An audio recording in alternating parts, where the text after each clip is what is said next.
Hello friends, मैं Rachna Amarnath happy literature channel में आपका स्वागत करती हूँ। So friend, in this video I am going to discuss types of morpheme and in one of my video I have already discussed meaning of morpheme as well as the concept of morpheme and the link of that video I have already given in the description box. You can just check it. So morpheme is the smallest unit of meaning in language. So in language, the smallest unit which holds some meaning, it's known as morpheme. It could be word, it could be suffix, it could be prefix. Okay. So there are two types of morpheme. दो types के morpheme है. First one is free morpheme and the second one is bound morpheme.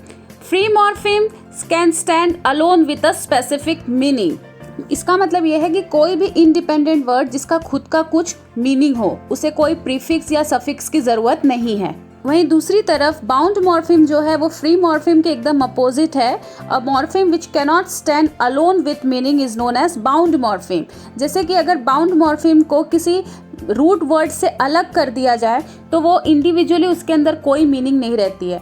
तो bound morpheme का क्या example है? ये NESS नेस ये bound morpheme है, ED बाउंड मॉर्फिम है, ER बाउंड मॉर्फिम है. लेकिन ये सारे वर्ड हम इंडिविजुअली कहीं नहीं यूज़ करते, ये हम किसी रूट वर्ड में ऐड करके यूज़ करते हैं.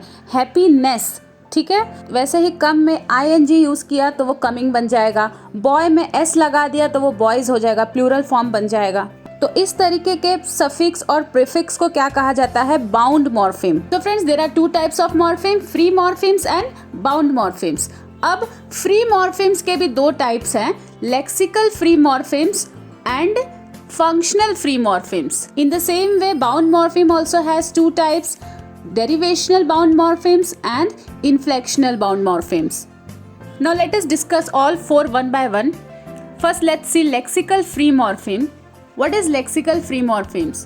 Lexical free morphemes are those morphemes that are large in number and independently meaningful. मतलब कि इंग्लिश वोकैबुलरी में जो मैक्सिमम वर्ड्स हैं वो क्या है? Lexical free morpheme. और ये सारे वर्ड्स इंडिपेंडेंटली मीनिंगफुल है, मतलब ये सारे वर्ड्स का खुद का एक मीनिंग है, इंडिपेंडेंट है वो. So what does lexical morphemes consist of? It consist of nouns, adjectives and verb.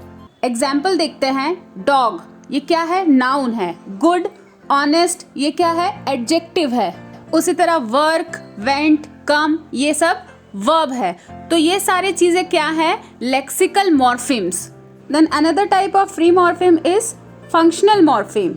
So what is functional morpheme? You can also call it as a grammatical morphemes.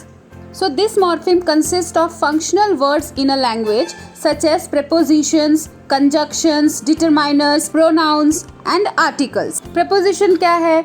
Word और a group of word जो noun के पहले आता है, जो time के बारे में बताता है, place के बारे में बताता है. Example है in, at, on, off, to, ये सब क्या है? प्रपोजिशन है. फिर कंजक्शन क्या है? पार्ट ऑफ स्पीच है. इसको एक ग्लू की तरह समझ लो, जो दो वर्ड को, दो फ्रेजेस को, दो क्लॉजेस को कनेक्ट करता है, ज्वाइन करता है. इसका एग्जाम्पल है to, and, if, until. So friends, जो हम लैंग्वेज में एंड, बट, और, above, on, into, after, that, the, ये सब यूज़ करते हैं, वो क्या है?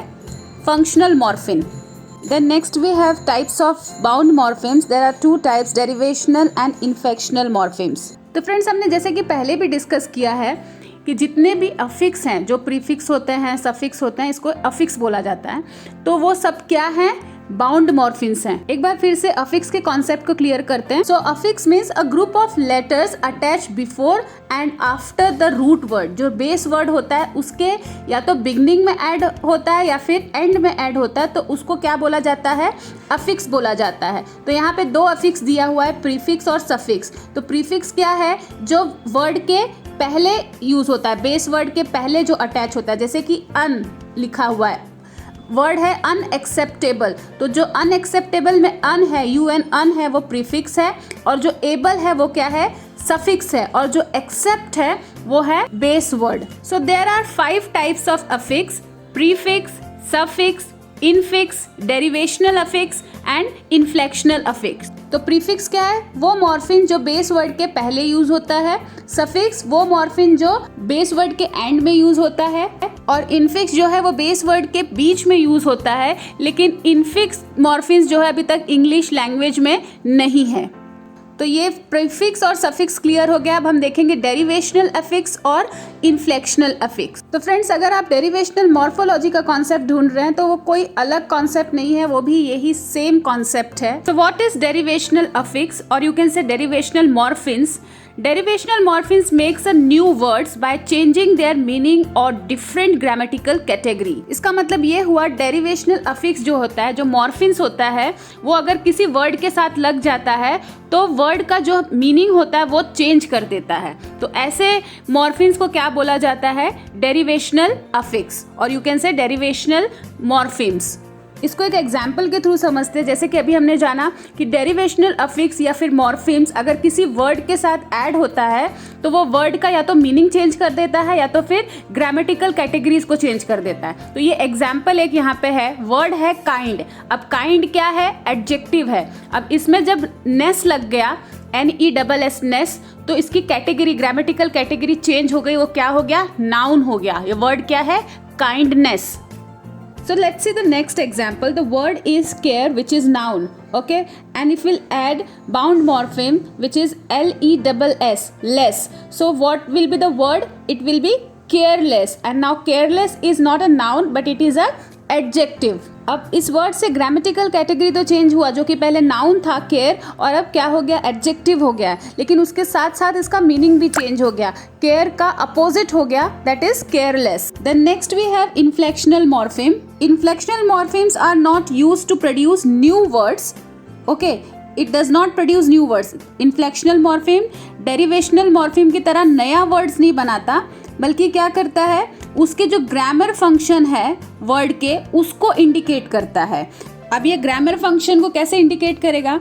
जैसे कोई वर्ड है, अगर उसके एंड में एस लग जा रहा है तो वो क्या इंडिकेट कर रहा है? कि वो वर्ड जो है वो प्लूरल फॉर्म में है। अगर वर्ड के एंड में ER लग रहा है तो वो कंपैरेटिव एडजेक्टिव है। अगर EST लग रहा है वर्ड के एंड में तो वो सुपरलेटिव एडजेक्टिव है। उसी तरह कोई वर्ड के एंड में एपोस्ट्रोफी S लग रहा है तो वो क्या है? पॉसेसिव फॉर्म है उस वर्ड का। So inflectional morphemes indicate whether a word is singular और प्लूरल, पास्ट टेंस और नॉट, एंड कंपैरेटिव और पॉसेसिव फॉर्म। तो इंग्लिश लैंग्वेज में टोटल 8 इन्फ्लेक्शनल मॉर्फिम्स है, और सारे के सारे मॉर्फिम्स क्या है? सफिक्स, मतलब जो वर्ड के एंड में लगते हैं, ER या फिर S या फिर EST या फिर apostrophe S। So total 8 inflectional मॉर्फिम्स में 2 जो है नाउन के एंड में ऐड होता है, 2 एडजेक्टिव के एंड में ऐड होता है, और 4 जो है वर्ब के एंड में ऐड होता है। सो फ्रेंड्स, इस वीडियो में बस इतना ही। आई होप ये कॉन्सेप्ट आपको क्लियर हो गया हो। अगर आपको वीडियो अच्छा लगा है तो प्लीज़ इसे लाइक करना ना भूलें, साथ ही साथ चैनल को सब्सक्राइब कर लीजिए। ऐसे और भी वीडियोज़ आने वाले हैं, तब तक के लिए आप अपना ख्याल रखिए। बाय।